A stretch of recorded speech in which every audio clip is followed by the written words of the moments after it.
بل خبرداري کوم ایمو مسافرین دي کسا دا تقریبا زه مبالغه نه کوم دا د متمخانه د جمعې الموز دی لاسو ورو نه زیات مو اډې والا تاویلی دي پلینکوچو ډرایورانو ته مې اډې والا پترو جواب کړی دی چې خدای نه حیا وکړه لاسو بجو نه مخکې لیزایو ته ماڅه لاسو بجو نه مخکې هغه ته مارڅه تور پلته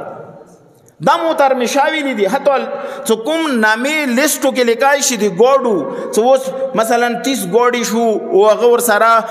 فلټر یا زیات شوي دا مو ټولو ته ویلي دي چې ته مهرباني وکړه لاسو بجو نه مخکې لیزایو ته ماڅه مو دغه ځای کې اذان نه فورا بعد وضو 5 بجې لیزایو ته ورسیږو ته خو اټومیټیکلی 5 غنټې منتظر به ودرېږې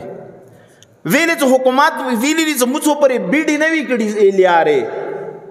بیډي منوي کړي زوره خپلانه څوم زوره بلا چوک روډ باندې نه پرېږدي دا مو برهاو ته ویلي دي خو نه یم پوی مو یو عادت جوړ شوی دی چې سخوانه نه مو ګاډي رډکیږي هغه سبې اذان نه مخکې اټوله ورېزه مثلا شپایا هوټل کې چوک وسور وي هغه باندې شپه تېره کې خپل شپه تېره کې خو که اندا ګوډي مو ټایم سره وتای لاسو بجو ته تور بل تر رسیدای هغه دسې وته ویلي دي چې واته ګوډي لاسو بجو تر ورسوه لاس ګوډي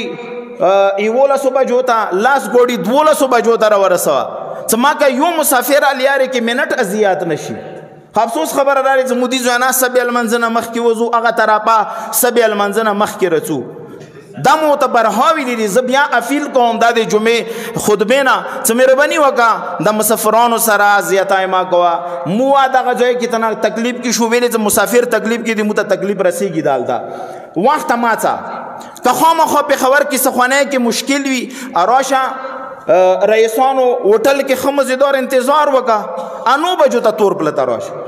تشپیک بجې تور پلته راورسېږي مغه ځای نه ته وایې سیره زه 4 غنټې ودرېدم نو تاسو ته خو لاس ورې ویلي دي دغو ډرایورانو ته او دا بیا ورته یم چې مهرباني وکړه چې روډ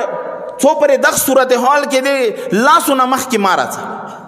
څو پرې بیډي نه دي شوي هغه روډ باندې هغوی حرکات نه پرېږدي چې